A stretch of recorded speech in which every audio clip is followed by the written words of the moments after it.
Over the last 20 years, I have been a television and radio reporter in the Pacific Northwest.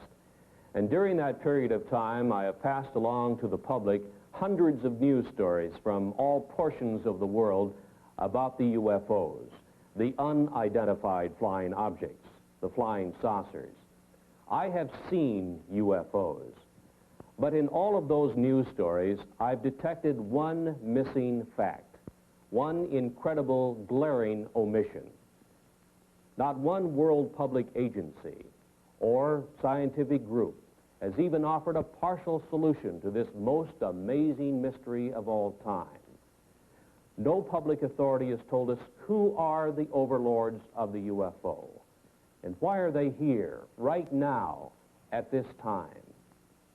There is no Air Force defending any portion of this planet that can truthfully deny that the following documented incidents did take place and that similar incidents are taking place almost every day somewhere in the world.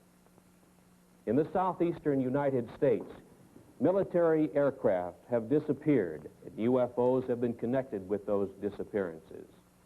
Near Pascagoula, Mississippi, 2 shipyard workers were taken aboard a UFO and given physical examinations. In 1976, in Kentucky, 3 women were taken aboard a UFO and terrorized while the humanoid crewman of the UFO gave them physical examinations. In Wyoming, in 1975, an oil exploration foreman, while elk hunting, was picked up by a UFO along with the elk and was medically examined and returned to the elk hunting area by the UFO crewman. In Arizona in 1975, while working in open country, Travis Walton was zapped away for 5 days and kept aboard a UFO. A few weeks previously, near Alamogordo, New Mexico, a member of the U.S. military was examined by the humanoid crewman of a UFO. Rather than reveal that fact, the U.S. military found duty for Staff Sergeant Charles L. Moody in Western Europe. Before the kidnappers of the UFO, humans seem helpless. The largest circulation newspaper in the United States offers a $1 million reward for decisive UFO information.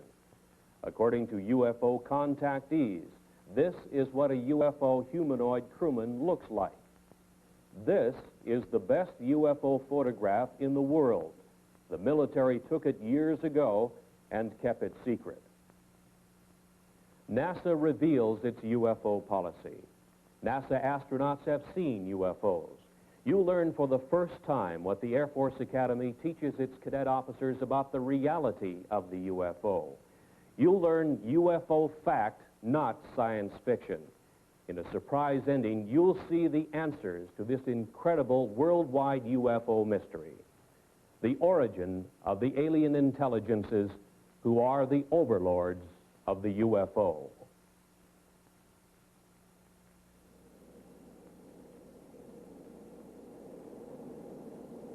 You know, Captain, I keep thinking about a real problem, and it's bugging me.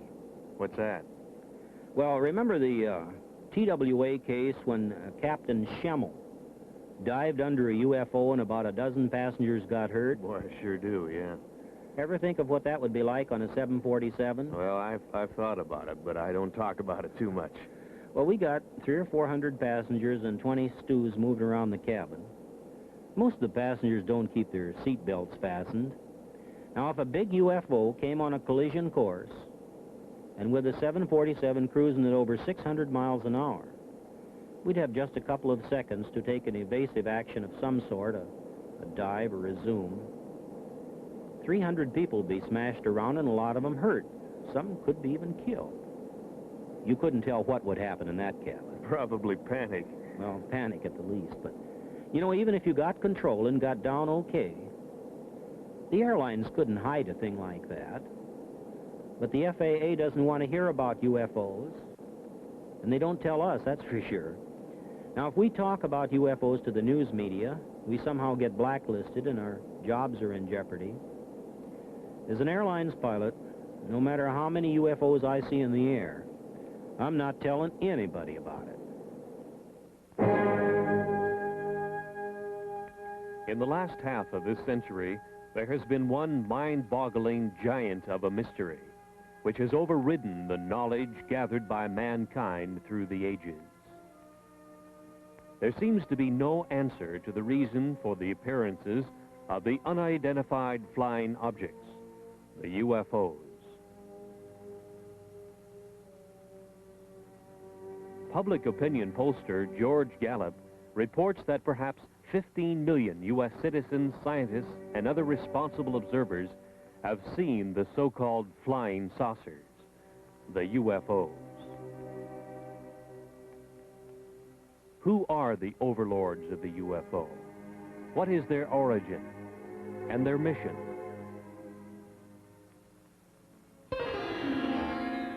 On July 31st, 1952, in the Italian Alps north of Milan, engineer Gianpietro Mangusi took these pictures of the landing of a UFO on the rough ice of the Churchill Glacier.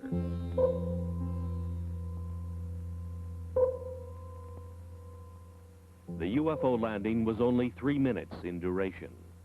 A humanoid in some kind of space suit with equipment on his back emerged from the UFO, walked partway around it, and then re-entered, and Mangusi had the pictures to prove it.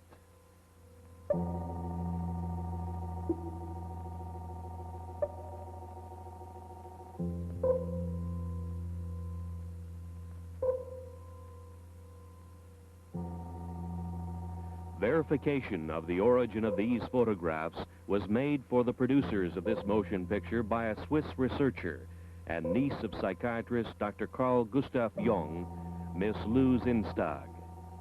Since that time, world newspapers have made note of UFO stories in all degrees, from casual mention to news of an all-out UFO invasion. The mental health of UFO observers was questioned.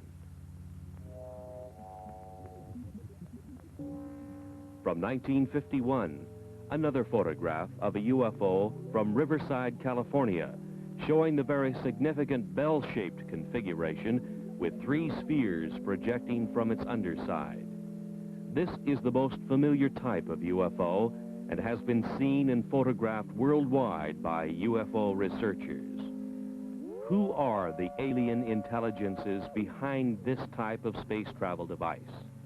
Are the UFOs friend or foe?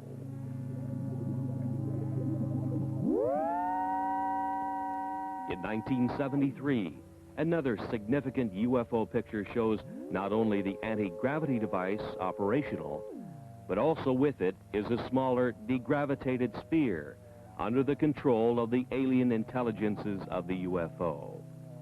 Who are the overlords of the UFO?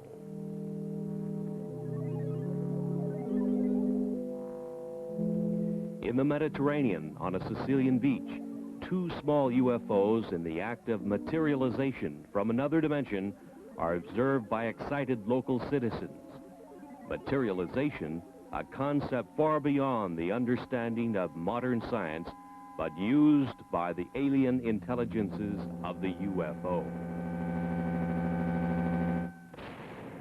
A PhD in biochemistry on the faculty of the University of Oregon in Eugene took this picture of a UFO in the act of materialization from another dimension. 3 times during the shutter snap interval, the UFO appeared and disappeared, and here is the evidence. The scientist, fearful of the scorn of his fellows, kept his name secret. He had no desire to investigate one of the most incredible events of the science of the coming 21st century, to which he had been witness and to which he had photographic evidence.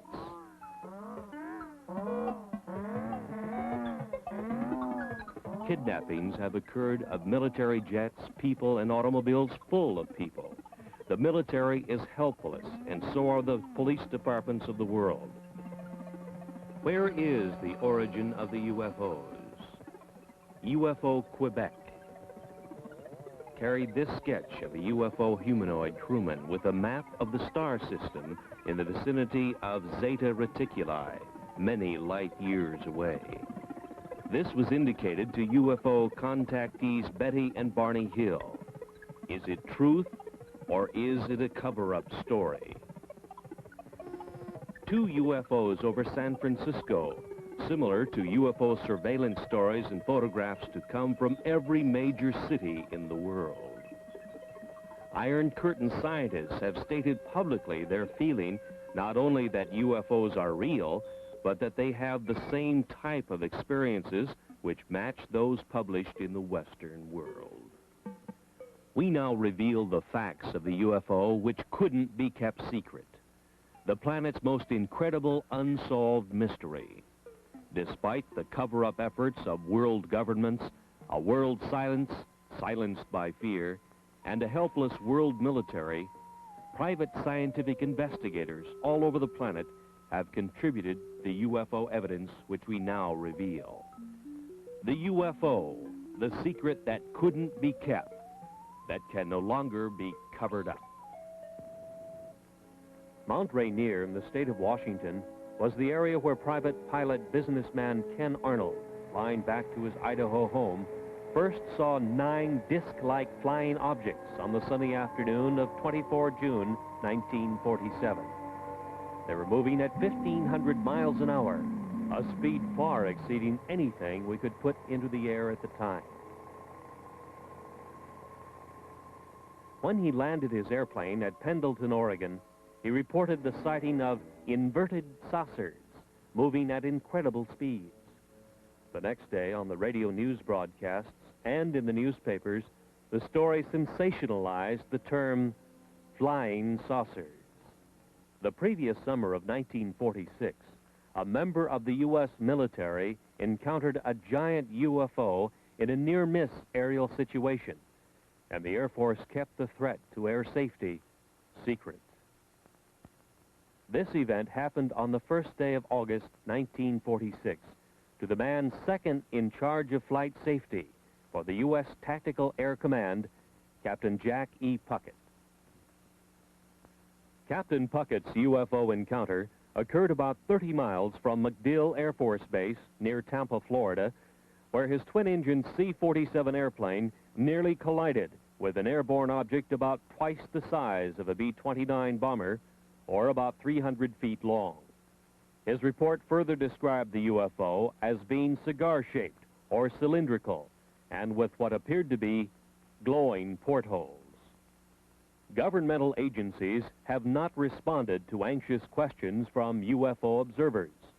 The Federal Aviation Administration has no UFO policy or opinion. The U.S. Air Force says it has aborted its UFO study program. No answer has been publicly given.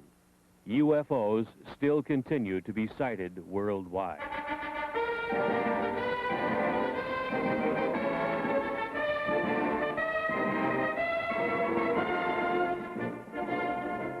At the U.S. Air Force Academy in Colorado Springs, the cadets in training will become the officers who will police our airspace for the next crucial decades.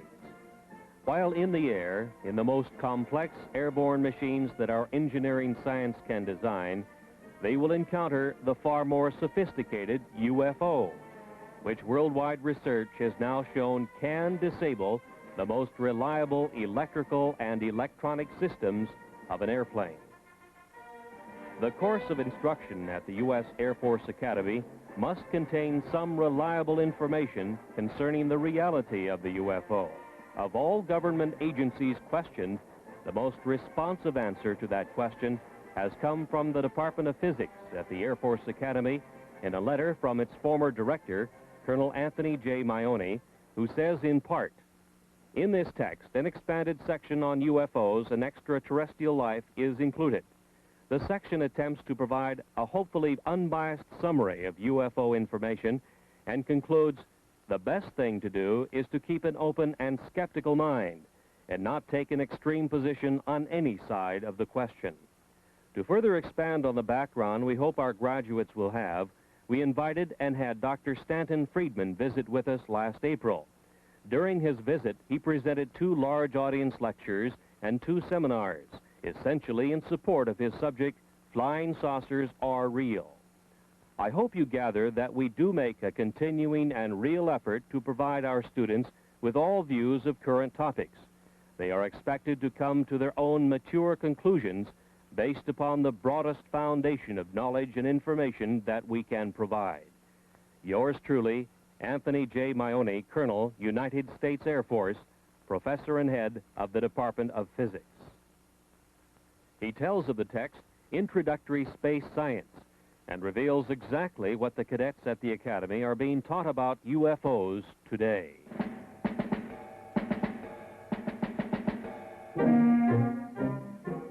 These are the men who will have to make crucial decisions while in the air when they encounter the incredible UFO. In the past, officers of the air forces of the world were given no instruction or any preparation whatsoever for this mind-chilling experience when they meet the spacecraft of the overlords of the UFO face to face.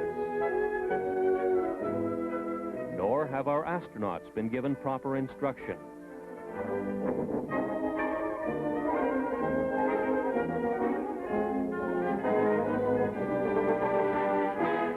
From Introductory Space Science, Volume 2, page 466.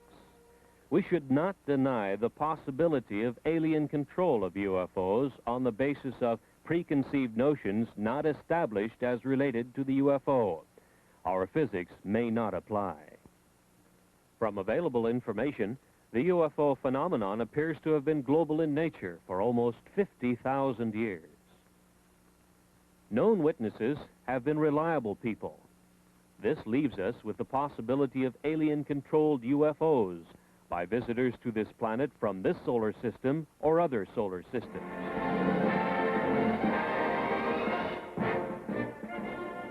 The existence of at least 3 or possibly 4 different groups of aliens, possibly at different stages of development, which implies the existence of intelligent life on the planets in our solar system, or a surprisingly strong interest in Earth by members of other solar systems, the Air Force Academy text admonishes its officers in training to keep an open mind on the baffling subject of unidentified flying objects.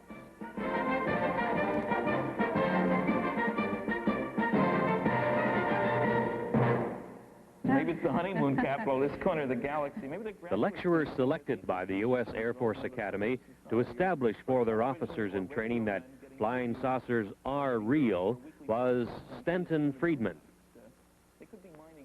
He had been appearing on the lecture circuit in various U.S. colleges as a UFO analyst with a high level of scientific training.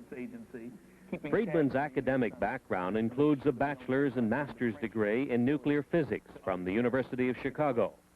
His employment background included much high-level work in space science in the area of fusion rocket research and nuclear-powered aircraft.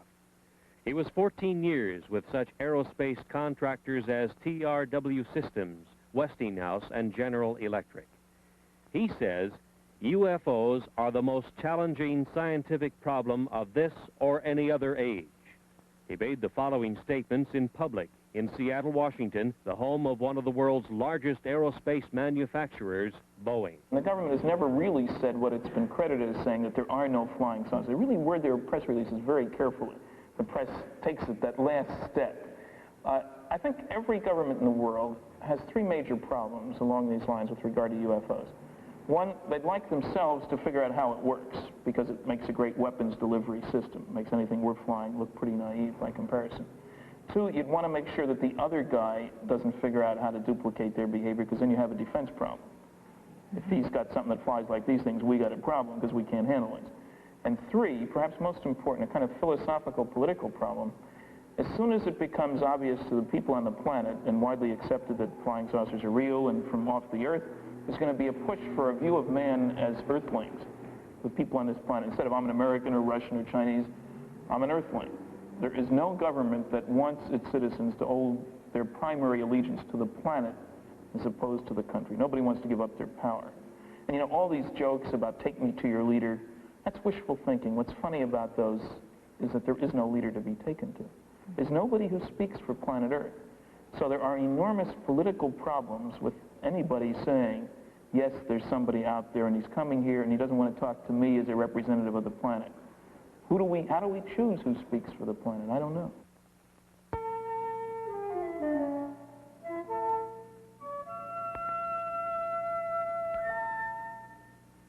Since the 1950s, it has been easy to point to the millions of suns in space and speculate that somewhere out there is the home of the UFO. That UFOs are spacecraft from some other Earth, orbiting some other sun, just like ours. From a visible sun in the visible universe. Perhaps so, perhaps not. But the UFOs could also be from an invisible dimension, in the invisible portion of the universe, which our science cannot easily detect. Perhaps one or possibly both of these concepts will one day be the explanation of the origin of the UFO. The Air Force Academy text on space science concedes that 2, 3, or even 4 levels of alien intelligences might be involved.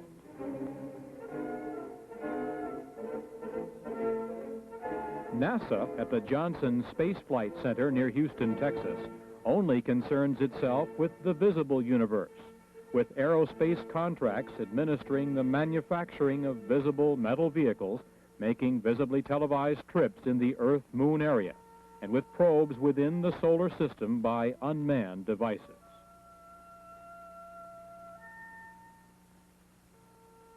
NASA astronauts in their Skylab make a track across the nighttime sky, lit by millions of suns.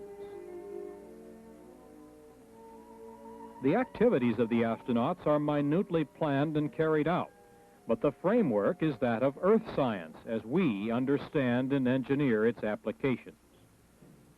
There seems little room for productive scientific speculation, perhaps because of the $38 billion NASA space budget, which is highly criticized in many quarters.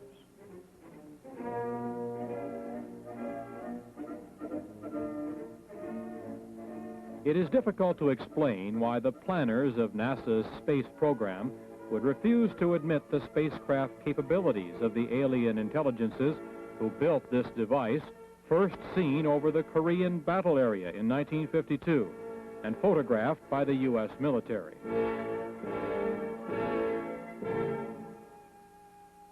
This picture was available to NASA. Obviously, it is not a picture of anything manufactured by humans on this Earth.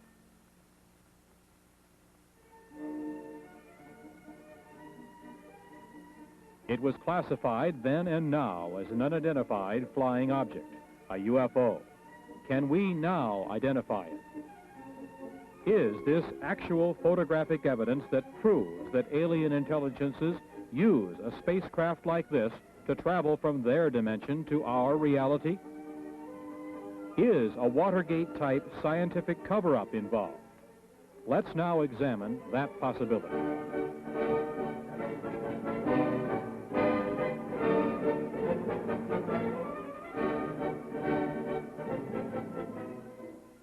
NASA first had warnings of UFOs from the pilots of its own X-15 project. The X-15 is a rocket-powered airplane which is launched high over the desert test area in California. The B-29 bomber is the launch vehicle which takes off, flies to its highest possible altitude, and then launches the little rocket-powered airplane.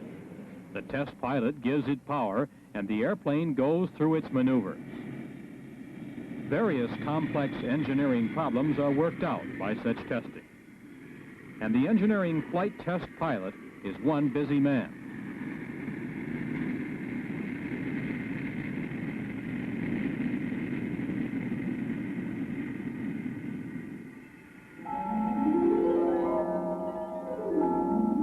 But on May 30th, 1962, test pilot Joe Walton photographed 5 disc-like objects from the X-15 rocket test airplane.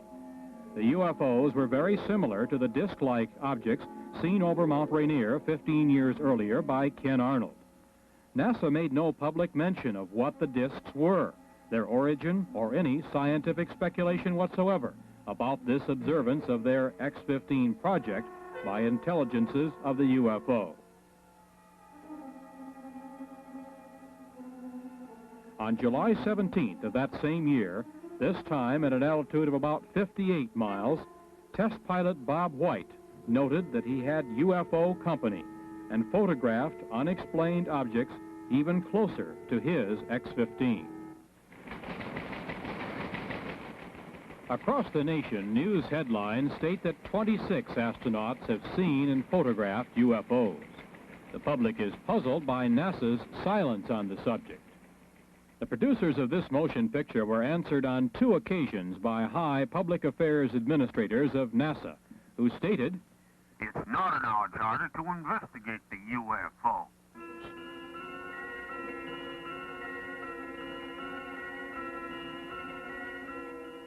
Inside the Skylab in zero gravity, the astronauts go through the day and night with their every minute carefully scheduled. The scientific experiments are in almost every instance planned, not to open new areas of the unknown in cosmic science, but to reinforce the ideas we already hold regarding the reality of the universe. Planners have left no time or leeway in which the UFO can be postulated, thought about, or examined. Certainly, few startling public announcements have been made of any new discoveries during space missions. No new theories have been advanced. Astronaut Jack Lausma in Skylab 3 saw a glowing red object making its way across a field of his vision. He photographed it from his little planetoid in space, the NASA Skylab. It could have been explained as a meteor glowing red in space, except that there is no atmosphere in space whose friction could heat a meteor to a red glow. Was it a UFO observing Skylab? NASA remains silent.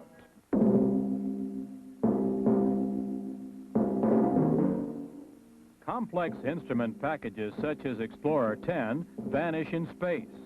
Launched on the 25th of March, 1961, it disappeared, although its life expectancy was over 100 years. Perhaps some alien intelligence is examining this complex NASA space device. NORAD cannot find it, and it is not transmitting. It just disappeared.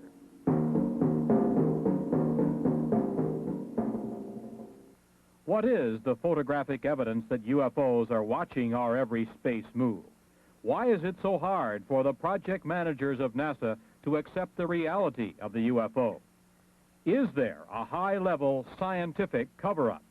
And if so, why? Governments are charged with upholding the law, and no law on Earth is more basic than the law of gravity. No wonder the obvious anti-gravity capability of the UFO makes governments uncomfortable. Bravely, some astronauts have stated that they believe in the reality of the UFO and the capability of the UFO to defy gravity while our giant rockets consume enormous amounts of fuel, putting a simple space capsule or Skylab in orbit. In the dark blue of space, in silence orbiting the Earth, the Skylab is the planetoid home of its crew. The crew is like the NASA test pilots in the X-15, busily occupied and concerned with the scientific work outlined for them by their NASA masters. Life support in Earth orbit is a scientific victory in itself and a major achievement for Earthlings. But outside alien intelligences are again observing the progress of man from Earth. 2 UFOs are photographed by an astronaut during a spacewalk. The hatch is open. The astronaut is working his problem. Again, 2 UFOs flit by. Just moving lights, something that could be easily ignored unless we obtained other pictures and other explanations. Actual pictures which could identify the UFO as a solid object with a mission and under intelligent control. One of the most remarkable instances of UFO photography took place in 1968, here above the Boeing Space Laboratory, south of Renton, Washington. Several photographs were taken of a UFO by then 14-year-old Scott Silty. It showed its anti-gravity capabilities as it hovered over the center in 2 locations. His efforts produced probably the only detailed shots of a UFO materializing to show configuration and portholes. His junior high school instructor, Jim Holm, was given the negatives to develop.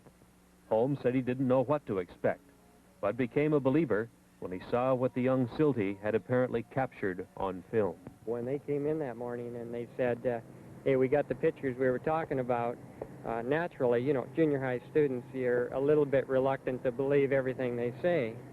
But then, you know, as things proceeded, what happened was I developed the pictures, and we know the results now. What is your impression of what that object is? I'm always hesitant, but I would have to say that believing the students and the type of students they were, it almost definitely had to be some type of a flying object. Right out there. Right. And it's a little eerie. The thing that shook me up at first is I was reluctant to believe them. And when I printed or developed the film, I really couldn't see that much. But I was shocked. I have to admit, I was shocked when I put it in the enlarger. And through the enlarger, I could see a great deal more of what the object looked like. Like the portholes.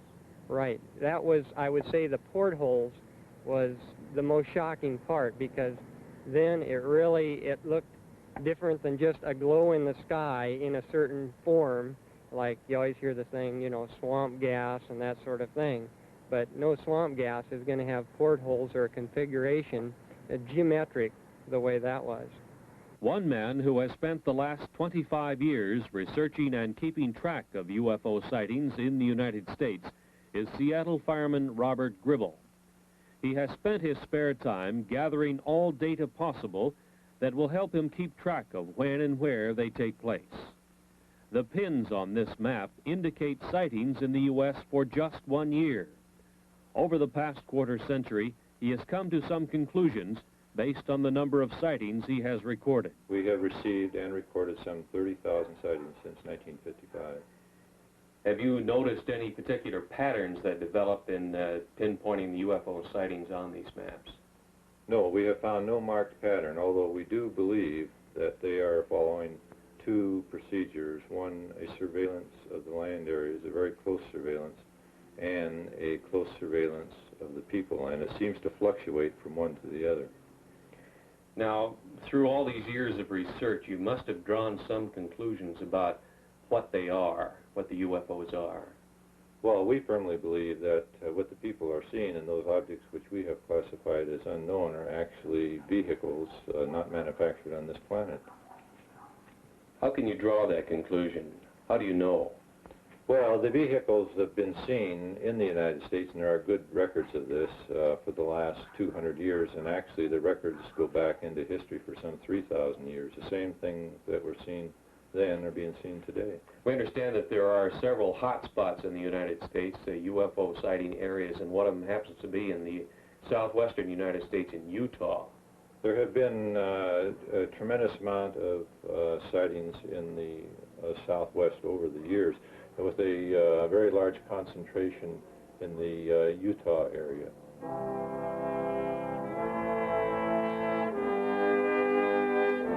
The Canadian UFO Report was one of the initial UFO publications to headline the story of the possibility that much of the early Mormon history tells of a contact with an alien intelligence, the angel Moroni. It opens the possibility that the founder of Mormonism, their prophet Joseph Smith, may have been one of the greatest of UFO contactees. Dr. Frank D. Salisbury, on the faculty of the State University of Utah in Logan, and himself a Mormon, does not doubt that possibility. He has stated publicly that he believes that his UFO study has established the probability that the Earth is being visited by UFOs that seem to be using the isolated area of eastern Utah as an Earth base. In March of 1975, a national tabloid newspaper circulated the following story of a UFO kidnapping. The producers of this motion picture interviewed Carl Higdon, who furnished the artist's conception of the android crewman from the UFO who kidnapped him and took him aboard the UFO to elsewhere. Higdon was given a physical examination in a tower by a huge TV-like eye, rejected, and was returned to the elk hunting area in Wyoming, where he was picked up. While on his 8-hour UFO trip, he encountered a teenage boy, 2 young girls, and a man in his 60s, also guests of the UFO intelligences. Upon his return, he suffered radiation symptoms with itching skin and burning eyes. Area Sheriff Ogburn and his deputy Ed Tierney investigated the incident. So did Dr. Leo Sprinkle of the University of Wyoming, who gives us this professional opinion as to the truth of this verified UFO kidnapping. To whom it may concern, my impression of Carl Higdon is that he's a man of integrity with average education, but a keen sense of curiosity about the world around him. He's an outdoors man and seems to have developed good skills of estimating size and distance. Although the sighting of a single UFO witness often is difficult to evaluate, the indirect evidence supports the tentative conclusion that Carl Higdon is reporting sincerely the events that he experienced. Hopefully, further statements from other persons can be obtained to support the basic statement. Respectfully submitted by R. Leo Sprinkle, Ph.D., the University of Wyoming in Laramie. UFO traffic in the Rocky Mountain area of Utah, Arizona, and New Mexico reached a high level in the November, December, and January period of 1975 and 76, with police departments reporting large cigar-shaped UFOs and other UFO types of spacecraft hovering for days at a time over cities in this area. 5 witnesses working in the open country around Snowflake and Holbrook in northeast Arizona had the most incredible personal UFO experience story to tell and passed lie detector tests in their telling of it before police and psychiatrist witnesses. 22-year-old Travis Walton suddenly disappeared one morning as the group was working in the open country. Dwayne Smith, Kenneth Peterson, Alan Dalis, Mike Rogers, and John Golette were involved in the significant UFO kidnapping incident in which a greenish-blue light originating from a UFO overhead zapped Travis Walton into an invisible dimension from which he returned 5 days later. His brother tells of the incident. He spent 5 days on a UFO, he thinks. Now, there is some small time loss in there. But for all intent and purposes, he spent 5 days on there. He did come in contact with some beings that are human-like, but they weren't humans. And he had quite an experience. He said he doesn't remember anything about a blue light in the first encounter last Wednesday. The blue light that they saw, he said, at that instant, felt like he got hit in the forehead with a baseball bat, and it knocked him out. And he woke up. He was aboard one of the craft. And they never spoke to him. They led him around by the hand. They wouldn't talk to him. They showed him this and that. And when they let him off, he woke up. Did he say they were friendly creatures? Smiled all the time, friendly, never harmed him. They were just as nice as they could be. But there was a total lack of communication, either verbal or mental. And he said that's what made him so upset, that he couldn't speak with them. That's what he was very, very disgusted about that, nervous and just plain disgust, the chance of a lifetime, and they wouldn't cooperate. Obviously, Dwayne, you know your own brother probably better than anybody else. Do you believe the story? I've never seen him play a practical joke in his adult life. A psychiatrist tells of his examination of Travis. Our conclusion, which is absolute, is that this young man is not lying. There's no collusion involved, no attempted hoax or collusion with the family or anyone else. There's a rumor around that there's contracts. There are no such contracts. No motivation for a lie. Any possibility of lying or hoax as you see it? None whatsoever. As we have indicated, UFOs can create a tremendous spatial energy flow. One of the most startling examples of that occurred several years ago on Vashon Island, which is located in the Pacific Northwest in Puget Sound, not far from Seattle, Washington. It was near the tiny town of Vashon that several UFO sightings had taken place in the late 1960s. So the fact that local residents had seen such phenomena was not startling. But the fact surrounding one of the incidents was unusual, to say the least. So it was out in that area? On the night of the 19th of February, 1968, Detective Lieutenant Terry Ullman was dispatched to an old gravel pit area west of town. Some young people had seen a UFO, and the King County Sheriff's Office was sent to investigate. The temperature was 50 degrees. Ullman tells of what he saw. Well, there was a lot of ice. It really had no reason to actually be there. It wasn't that cold out. And did it have a certain consistency or something unusual about it? Well, it was 1.5 inches thick and was rather milky and bubble. Mm-hmm. And what was the impression that you had, or why did you have the impression that it was some strange phenomenon that created this? Well, I can't be sure about that, except it was entirely too warm out to have ice like that. One of the other officers had responded to a UFO call at that same location the night before. The UFO energy flow had apparently left a solid sheet of ice as it supercooled the area below the UFO as it took off. At the freezing temperature of 32 degrees, it would take some 113 hours to freeze the pond 50 feet in diameter with a sheet of ice 2 inches thick, and the weather had not been that cold. The UFO did it. Because of official concealment, denials, and just plain ordinary bureaucratic cover-up during the 1950s and 60s, many cases of UFOs establishing themselves as a menace to commercial airlines' safety of flight had been concealed. One night, 10 of 85 passengers aboard an American Airlines commercial flight were injured when their pilot, Captain Ed Bachner, took evasive action to avoid a UFO encounter. It happened to flight number 966 on the night of 17 July 1957 on a flight from El Paso to Dallas, just 50 miles east of El Paso over Salt Flats, Texas. The UFO continued along the Gulf Coast to Gulfport, Mississippi, where it turned north. Traffic control radar tracked the UFO, and the military was alerted.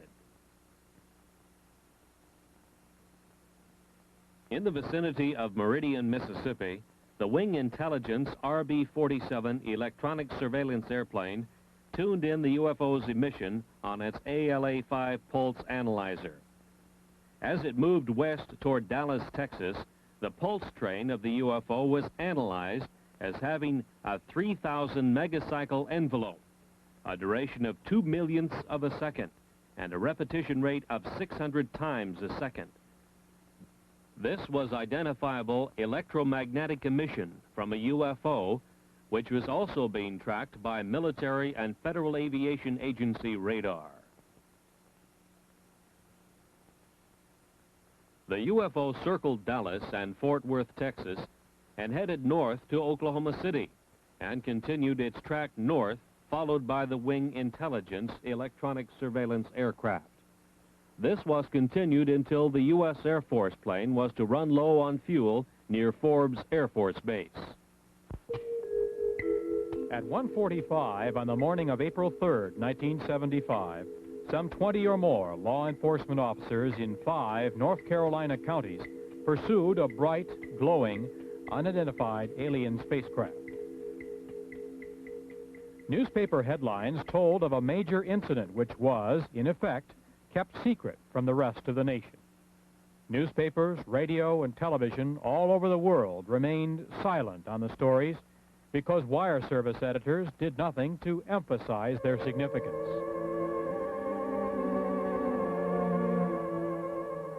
From police descriptions, the artist has been able to draw the lighted V-shaped UFO which appeared.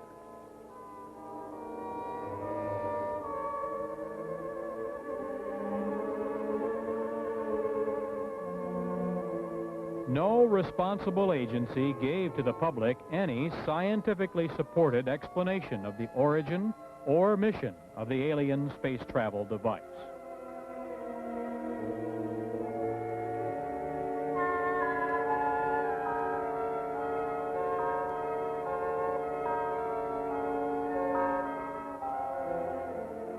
The story was much the same 2.5 years earlier in Pascagoula, Mississippi.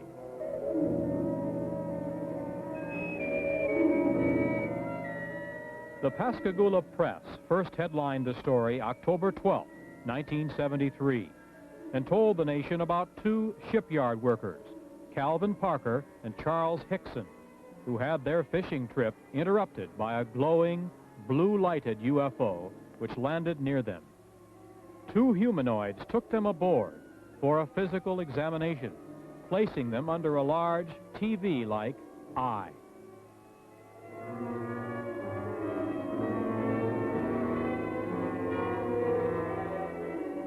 Scientists were quoted as saying that the UFO report was true. NASA was supposed to probe, but didn't. Federal agencies were asked to investigate, but didn't.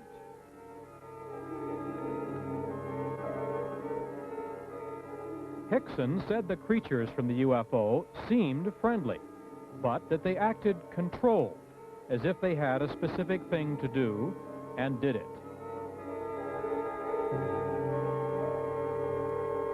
They were about 5 feet high, pale and ghost-like, with crab-like hands and rounded feet. As Hickson and Parker were taken aboard, they suddenly began to float on air, became weightless, and totally helpless.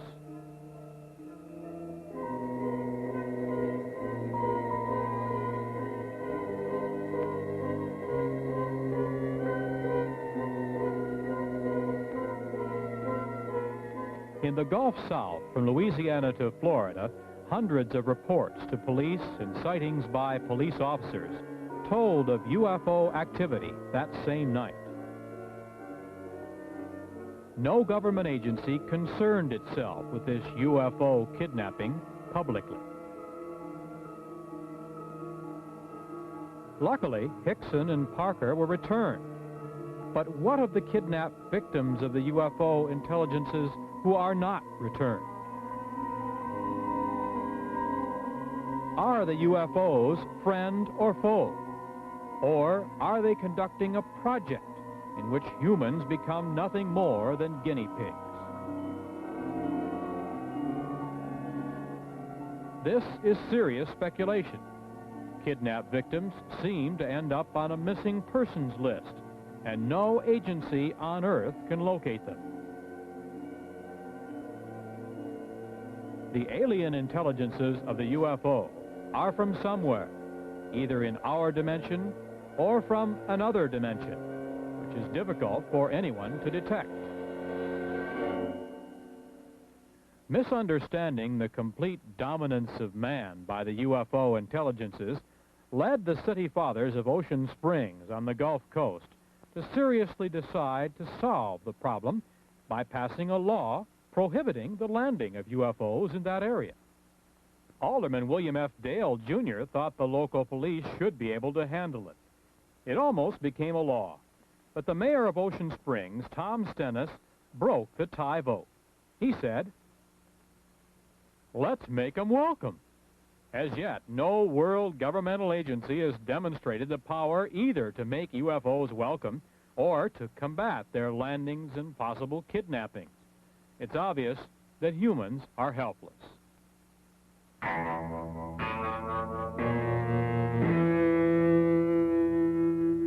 Since 1966, the very competent scientific analysts of the British publication The Flying Saucer Review have been assembling all available information about alien intelligences who have made repeated UFO landings in the high Pyrenees Mountains between France and Spain.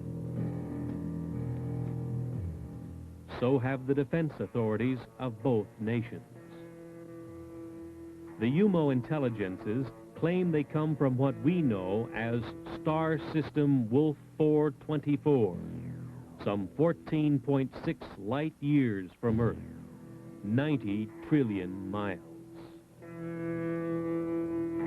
Near their home planet, their UFO space travel device enters a black hole in space. A giant energy whirlpool vortex, which hurls their spacecraft into another dimension in which time hardly exists. From this, they emerge into our dimension, into our solar system, and proceed to their expeditionary target, Earth.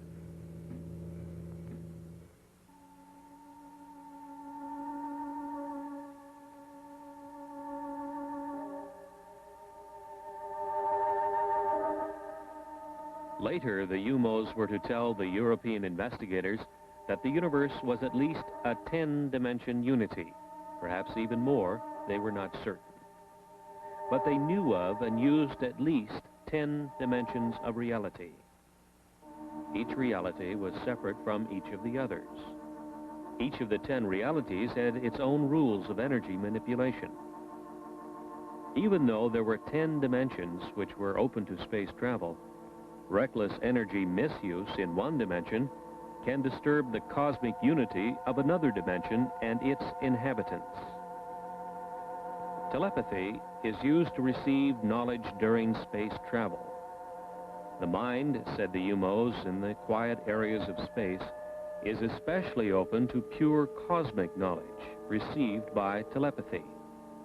Any mentality can receive and benefit from knowledge received by telepathy. The more telepathic ability is exercised, the more valuable it becomes, the UMOs learned, as they learned many of the high scientific secrets of the solar systems they traveled through in their space exploration projects. Target Earth was to be another of their cosmic projects. The UMOs first learned of the planet Earth, with inhabitants of some intelligence, in the Earth year 1950. They landed and left 8 of their males and females in the area which had high mountains between France and Spain. Since that time, they have studied the new planet and the method of mental understanding used by its inhabitants. They found Earth science could not account for cosmic beings like themselves.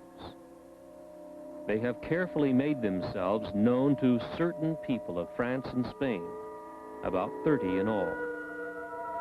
They have tried to understand the limitations which exist in the mind of man.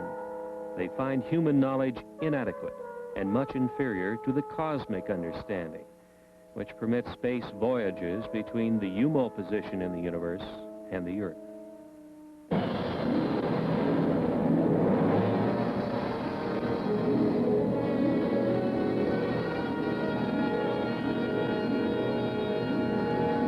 At 800,000 miles, Jupiter looks to the Earth-developed eye like this. To the UMO, perhaps different. Jupiter's moon, Ganymede, is some 8,000 miles away and moves in its orbit. Its diameter, 3,000 miles. The UMO intelligences took a heat measurement of the Jupiter hotspot. They compared the measurements to that of the surface of their sun and found it about the same. The other Jupiter moons were identified: Europa, Amalthea, Callisto, as they were named by Earth astronomers.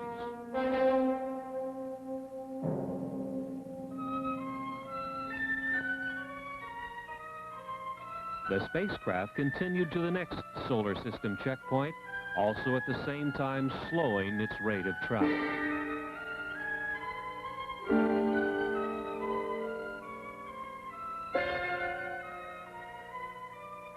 Saturn was identified with its strange moon, Titan.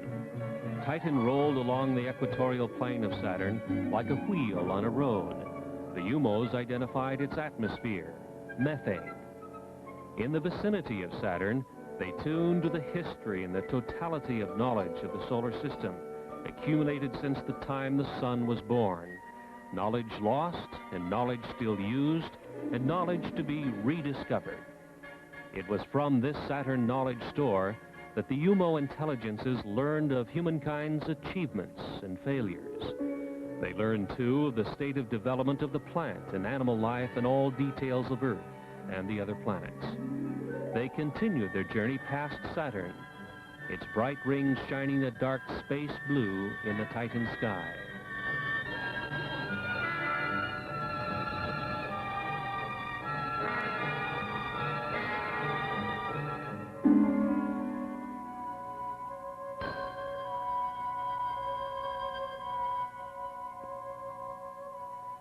the cosmic voyage continued to Mars. A close look at Mars revealed snow at the base of its mountains of Mitchell. On Mars, with its thin atmosphere and low water vapor content, the snow behaves differently than on mountain peaks on Earth.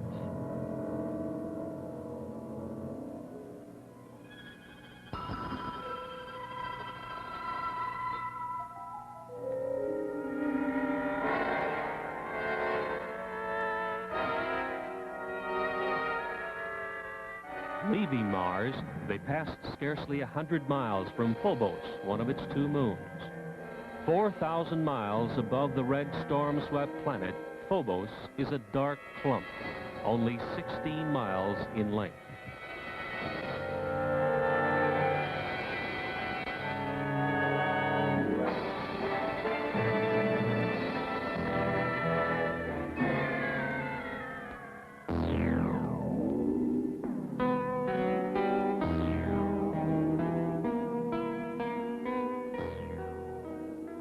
The final checkpoint of the cosmic voyage brought a strange and beautiful sight. Their project destination, Earth, was eclipsing its own sun, and they passed over the Earth's moon just beneath. They had come nearly 90 trillion miles, 14.6 light years. Elapsed Earth time, just about 7 months.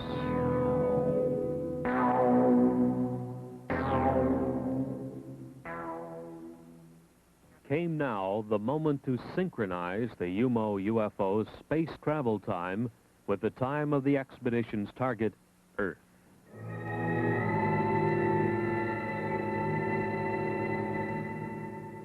By telepathic means, the UMO alien intelligences claim to have notified some 20 selected Earth people of various responsible backgrounds to expect the UFO.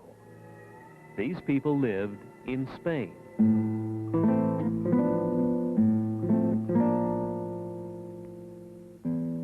The British Flying Saucer Review headlined an attempt by the Spanish Air Force to intercept the UFO.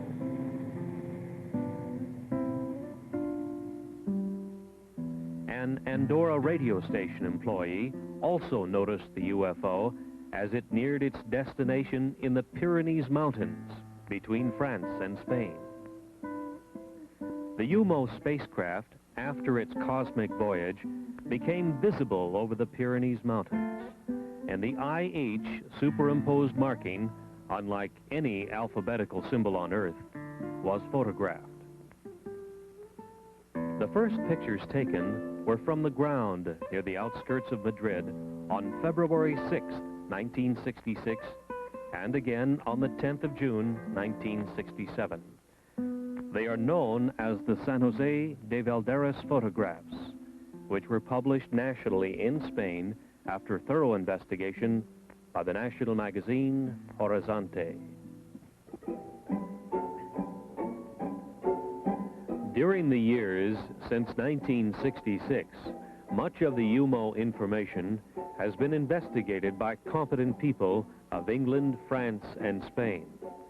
And to this date, such evidence as these UFO photographs appears to be factual.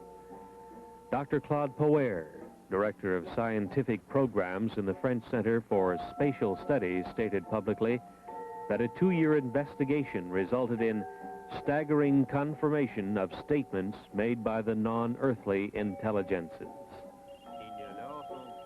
The French Minister of Defense, Jean-Claude Boré, in a nationwide radio broadcast, confirmed that the national police in France had a great number of statements on file from reliable witnesses who had reported over the last few years UFO appearances. He said he believed the reports tell of scientifically interesting events and that the top scientists of France were making a continuing study of reported UFO sightings.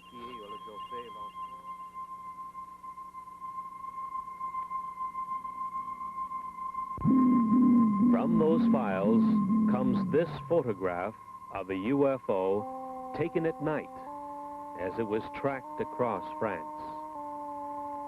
This is known as the Valençol UFO. The device is emitting brilliantly colored radiation and seems solid. If so, it is obviously capable of defying gravity. The French defense minister says that this type of appearance is being studied seriously by French science. Not so in the United States, where even the anti-gravity capability of the UFO is being ignored by official science.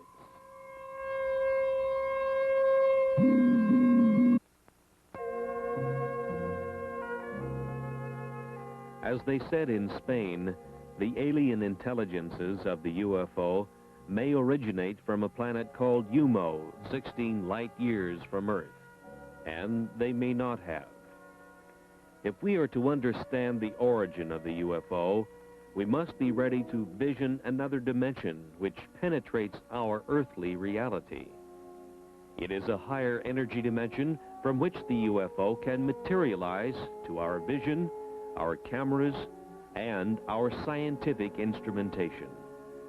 It is back into this higher energy dimension that the UFO returns to report to those who sent it out.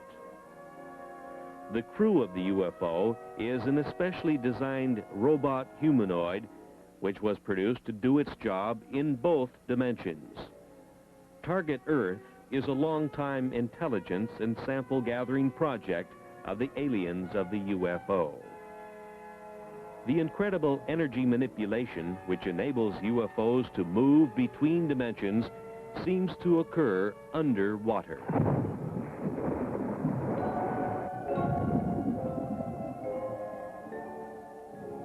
The Puerto Rican Deep, which extends 30,000 feet under the sea, is one such area. Seawater covers 2/3 of the surface of the Earth, and in that water lives one of the Earth's most intelligent and environmentally adjusted creatures, the dolphin. The dolphin's brain is substantially more complex and in some ways superior to the brain of man. The dolphin's telepathic ability is highly developed, and with it he excels at communication with other dolphins. Today, the Canadian-edited UFO report and other such publications are the only other mediums which have carried stories which have filled the Venezuelan newspapers and tell of UFOs which emerge from under the sea off Puerto Rico and continue to the U.S., South America, and Europe. Undersea disturbances of a major nature have occurred in this area for many years. The National Oceanic and Atmospheric Administration's NOAA satellite had communications blacked out many times as it passed over the area, some 800 miles up in its orbit, reported Dr. Wayne Messigian of Longwood College in Farmville, Virginia. In 1945, the U.S. Navy lost 5 torpedo bombers and a large 4-motored flying boat searching for the lost Navy pilots. Commercial and private airplane pilots have seen their aircraft under this strange influence lose instrumentation and electrical control. Airlines issue denials and pilots are afraid to talk in public because of fear for their jobs. In March of 1973, a series of events near Caracas, Venezuela, a few hundred miles to the south, established what may be a link between the very deep ocean areas of the Caribbean and the UFO. On March 22nd, hundreds of people witnessed a pair of flying objects trailing blue smoke as they approached from out of the sea and then hung motionless near the Caracas airport. Then, with a shrieking sound and a burst of orange flame, separated and vanished, one to the east and one to the west.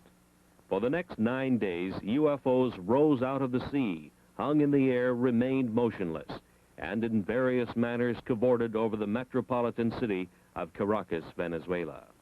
The Caracas newspaper, Ultimas Noticias, carried the UFO stories and reached the conclusion that thousands of its readers are now convinced that by evidence of their own eyes, UFOs have an undersea base in the Caribbean. UFO traffic into and out of the sea was seen by hundreds of witnesses. Other water areas have also been the site of UFO traffic. Teleportation occurs in the vicinity of a UFO. In May 1968, a well-known Buenos Aires attorney, Dr. Gerardo Vidal and his wife and children in a Peugeot 403 were teleported 4,100 miles by a UFO and put down near Mexico City unharmed. This Ford was teleported hundreds of miles in South Africa because it was near to a UFO which degravitated it and transported it, says the Flying Saucer Review. The aliens of the UFO are energy manipulators of a very advanced nature, far beyond our science.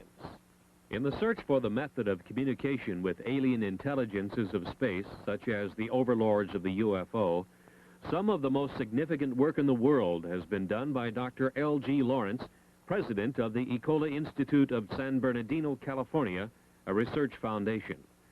Dr. Lawrence is one of the world authorities on the use of biological sensors, such as that of the friendly laboratory philodendron, which senses the pain of Dr. Lawrence.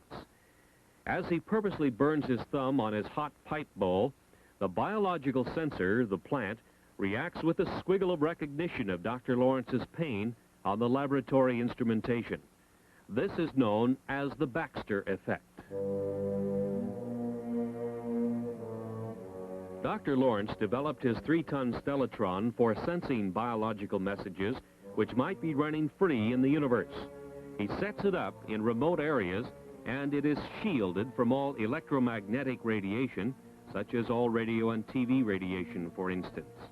It can be influenced only by the etheric or bioplasmic pulses that influence plant and animal life. On October 29, 1971, and again in April 1972, on the Mojave Desert in California, intelligent communication from the direction of Ursa Major was received. One star of that system we know is the North Star.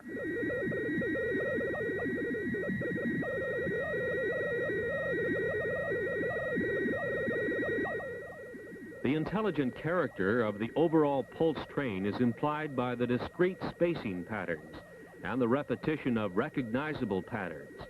Again, for the first time in public, you now hear the modulated signals, a message as yet undeciphered, which originate in outer space. This has been brought to you by special permission of Dr. Lawrence, and it is a scientific first.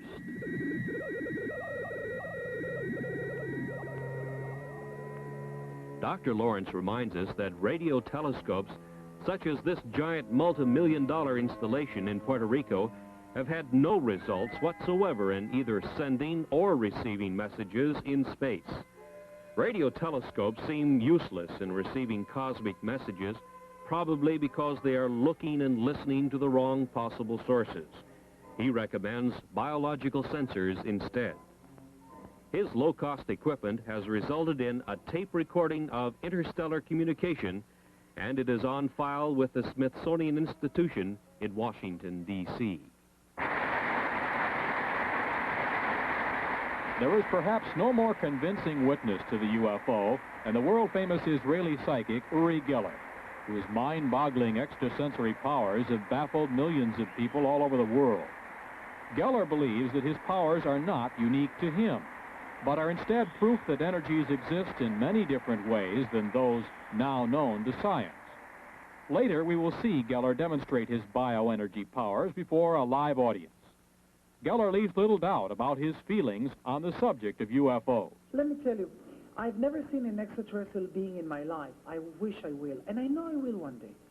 You know, maybe they're even around us, and we don't even know. Maybe they look like people. But I have seen UFOs. But other people, I'm sure if I'll ask who saw UFO here, some of you will raise your hands up because they exist. I shot pictures. As a matter of fact, I had a fight with my publisher because I wanted to publish the picture of the UFOs that I took in the book, and he said no because it cannot be, it will be against your credibility. And I did it in the end because I'm not going to back away from the truth. I once seen, 1 minute. I once drove in the Sinai Desert. Do we have another minute? Yeah, go ahead. I once drove in the Sinai Desert, and believe me, with a high colonel and his driver, me and a doctor. And suddenly, in mid-air, in Sinai Desert, it's clear, it was 5 o'clock in the afternoon, we saw this huge object that looked like a cigar shape hanging in mid-air. And let me tell you, it was as big as 3 New York blocks, and it was dark. It didn't look like a flying saucer. It looked like a cigar shape.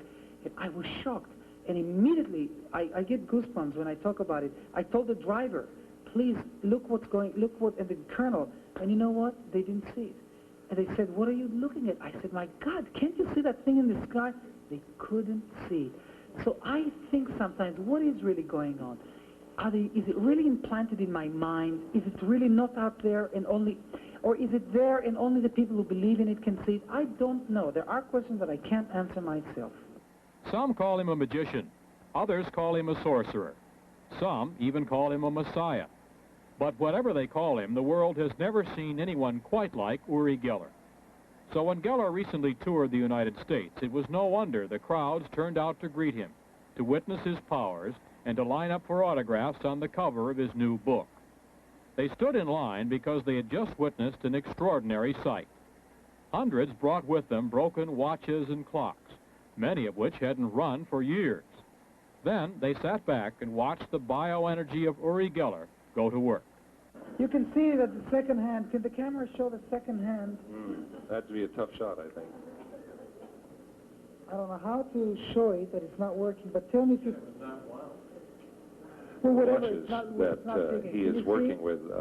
He's got a whole huge handful. How many there? Maybe 10. I don't know. Let's go. This is what I want you all to do now, and I know it looks silly. I'm going to shout 1, 2, 3, and all of us are going to shout work. I mean, we're really loud and really talk to these watches because that's the way it works. 1, 2, 3, work! Listen, a little louder. It's your watches, you know. We may have blown out the transmitter, I think. One more time. 1, 2, 3, work! Hold this for me for a second. Okay. Now what I do is I sort of finally put an energy into it, and I say work, and I just talk to these watches. His left hand over and I'm sure most of them will. And just clenching his Good. fist. He's clenching his Okay, fist over and over, just above the I don't- watches. No, it's working. This is working. It is. Okay, here's a watch that's working. Let me Another one is working. hand them to me, and I'll try and these identify watches the are watch. working. It's a very ornate This is also working. jewelry bracelet watch. Is It's working. The second hand is sweeping along on this. Working. It's working. Here's another one. Working. This is a Timex. Here's a Seiko watch. Goodbye. Now wait a minute. Then, while hundreds watched and thousands more listened on radio station KVI, the city of Seattle witnessed the power of biological energy in an even more convincing form. This is what I want you to do. I'm holding these keys in my hand very, very gently. And what I want you to do, Ken, is put your hands on these keys, cover them, and cover these ones. No, not very, very gently like that, and the other one. Now, this is what I do. The little boy that's helping Uri has his so hands covering the keys that I'm are in the palms concentrating now. of Uri's hands. And by the way, these keys are not mine. And I'm concentrating now, and I want something to happen. Can, if you feel anything in any hand, tell me. If you feel any tingling sensation or heat or... Where do you feel this? The keys are in Uri's hands. The little boy is holding his hands over the keys, but... All right, now start concentrating, Ken. What you will have to do is you have to say, Ben, I hope you have enough feeling there, because I don't know how long this will take. Uri's hands are flat. His thumbs are up in the air where everybody can see I them. think something is happening here. And he thinks something is happening. He has now discarded the keys in his left hand. The boy still is covering the keys in Uri's right hand. Uri, incidentally, is left-handed. Okay, now lift your your hand. Ken, lift your hand. Do you see any keys bending? I see one. Oh, yes, this is bending. One key Wait is a minute, bending. I have to show this to the TV. Yeah, this key is going. Wait a minute. Yes, definitely. It's a big, thick brass Schlag or Schlager type of key. I don't know what this Just key like is the one he for. bent last night But for you us. see what I'm doing is I'm stroking it very, very gently. And yeah, it's curling up more.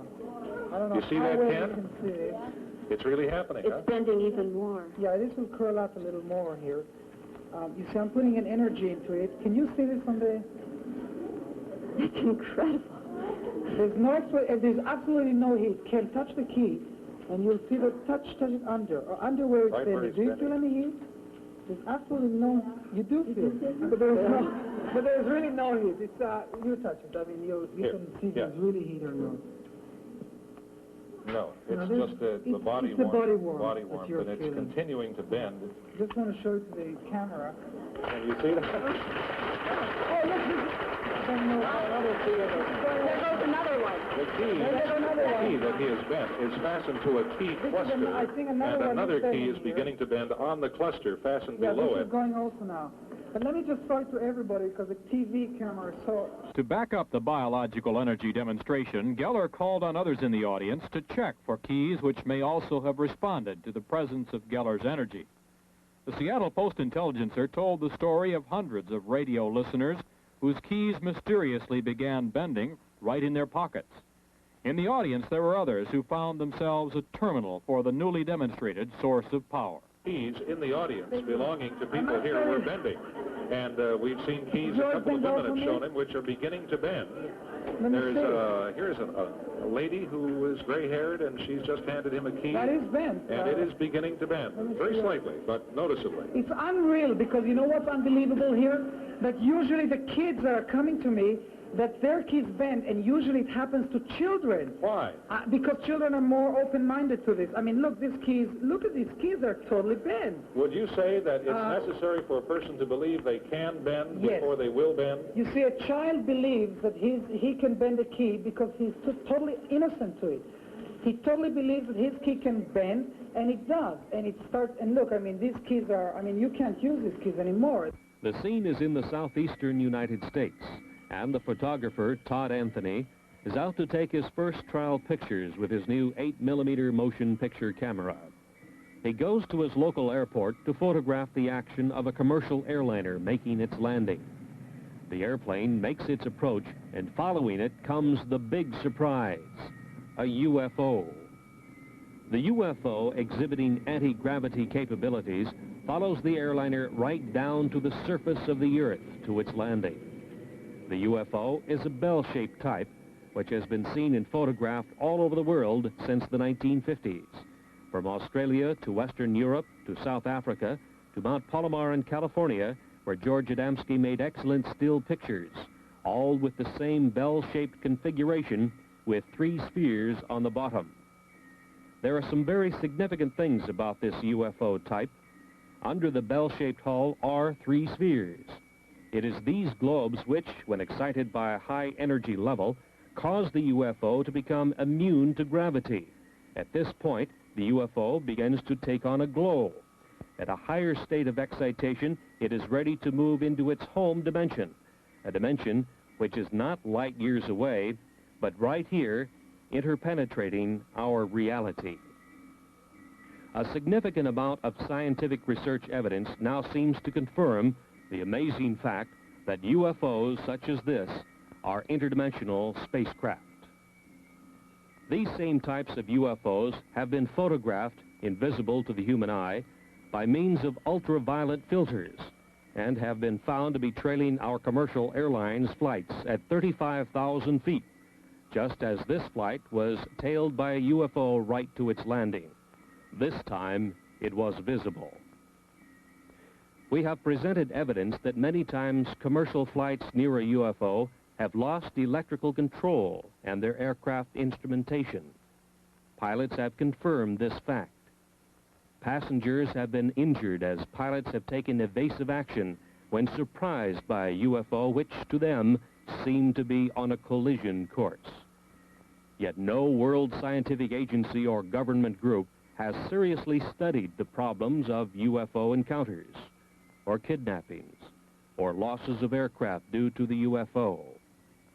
Is the UFO mystery truly a scientific Watergate, an incredible and dangerous cover-up? Understanding of the UFO may be beyond our science and political system, but it is not beyond the human mind.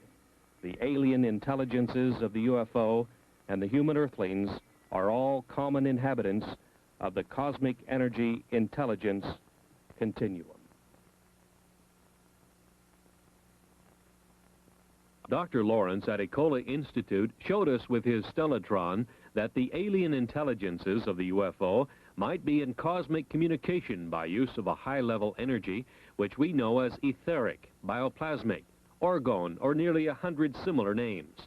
But it is unrecognized in our science and in our civilization, which runs and communicates on the energies of the electromagnetic spectrum. Uri Geller mentally directs his biological energy and that of other people, and they bend metal keys.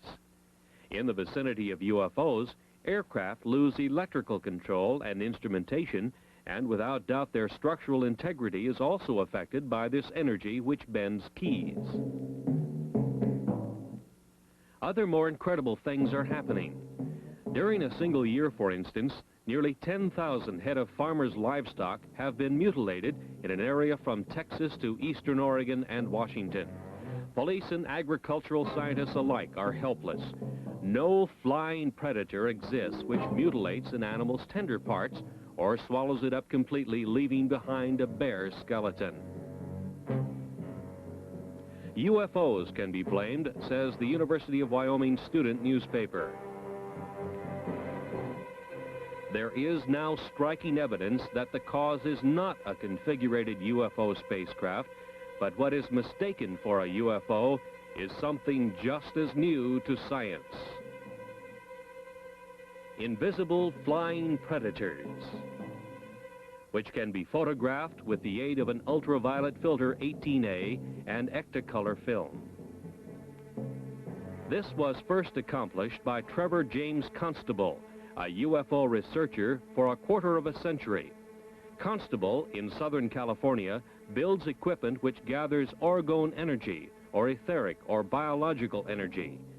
Years ago, he noted that his energy-gathering devices attracted invisible critters. He also photographed them at 35,000 feet through an ultraviolet filter near a commercial jet. They were invisible to the pilot. This is an artist's drawing by Don Dixon of one of the frames of the research camera's film showing the invisible flying critter. Apparently, the predator sought by farmers and county sheriffs nationwide is the animal killer. The invisible flying predator. There seems no other explanation of what has happened to the thousands of mutilated animals. Once again, a new scientific door is opened, and through it we see invisible animals which can fly by degravitating themselves and which seem to live off the biological energy of other land-bound animals. They may or may not have any connection with the spacecraft UFOs, but it seems they have been mistaken for configurated UFOs with their humanoid crewmen, bound on their separate mission of the study of the Earth's inhabitants by means of kidnappings and sample gathering of Earthman's devices.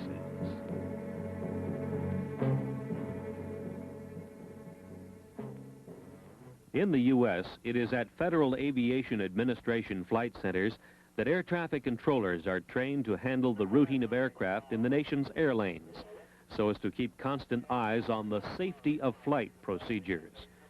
But what about the UFO? What about near misses where UFOs and passenger airplanes were involved? These near misses have occurred, and when the pilot takes evasive action, passengers have been injured. This we know to be fact. UFOs are conveniently ignored by all. This is the FAA interpretation. Air traffic controllers are just that, not UFO traffic controllers. UFOs are ignored in the FAA procedures, even though it can now be proven that not only have near misses occurred, but that aircraft have been lost in the powerful energy fields of the UFO. The UFO problem has not as yet been permitted to be properly studied. Truly, is this expensive and complex world air traffic control system really adequate? The evidence now indicates that not only the military, but also the civil bureaus of world governments have been engaged in an incredible and deep cover-up of the real menace of the stepped-up UFO invasion of their target, Earth. The police departments of the world are helpless before the kidnappers of the UFO. This, too, we now know to be fact. How is this nonfeasance possible? This is Joe Harrell. He runs the Flight Control Center near Seattle, Washington. His job is to run it and train air traffic controllers.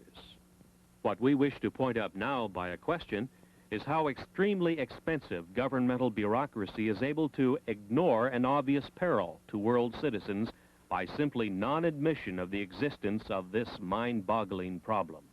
To my knowledge, UFOs are not included in any of the training programs. We would, of course, provide instructions to our supervisors on how to handle reports of UFOs, but it is not included in the training of a controller. So I suppose the only way in which it would be included would be I assume you admonish these people to be aware of any unusual circumstance. That's right, and make the pilots aware of what they're aware of, and to this extent it would be included, but as for specific procedures, no. After $60-odd billion spent for manned spaceflight by NASA, it has been determined that man is truly confined to this Earth. The incredible secret concealed from the tax-paying public by both NASA and its congressional masters is that man cannot participate in long space expeditions. NASA has scientifically verified and kept very quiet the fact that the unstoppable cosmic rays to which every astronaut has been exposed destroys brain cells at the rate of 1% every 4 months. Since the neurons of the adult human brain do not reproduce, a space expedition represents irreparable brain damage and would reduce the crew to idiots in even the 8 years it would take to go to the nearest sun and return.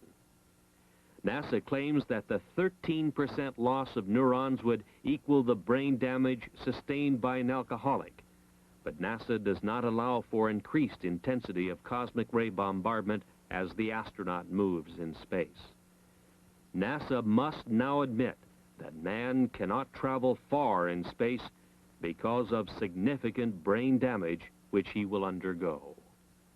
The main building of a graduate university of advanced study in Switzerland near Basel is Das Goetheanum, acclaimed by architectural students and professional architects as being a space shape of striking originality.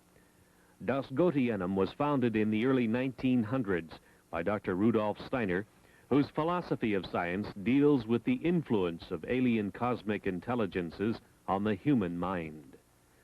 Dr. Steiner was a highly trained scientist and clairvoyant who could see to a higher etheric energy dimension. He could see a view of cosmic reality which is denied to normal human vision. In some 6,000 lectures attended by the best minds of Europe, he made his observations known to those who would profit from this higher knowledge. This information is now available. Knowledge, the key to the secrets of the universe. Man's pursuit of the mystery surrounding the UFO and the Etherians continues. And although many books have been written about the subject, the best available information is speculation. So what we have offered you is the best available speculation. 2 questions. First, who are the Etherians? Notwithstanding their similarity to man, the Etherians' body is different from man's. They live in their own dimension, so we see only their servants, the humanoids. The Etherian overlords of the UFO have thinking minds, feelings, and emotions like we do. They have a strong sense of will and a strong sense of purpose. And they live in their own dimension, so they can't set foot in our material world, according to Dr. Steiner. Next, why are they here? Why are they interested in Earth humans? Maybe we are doing something here on Earth that is disturbing their world, their dimension. Maybe we are doing something here on Earth that is upsetting the balance of the universe. UFOs have been seen for centuries. Is this recent stepped-up activity over the last 30 years due to some recent disturbances within our dimension?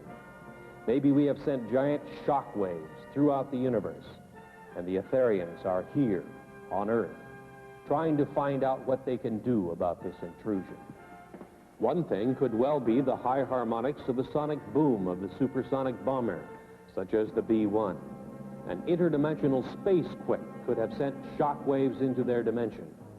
And of course, atomic devices could be another element that is disturbing beings in other dimensions.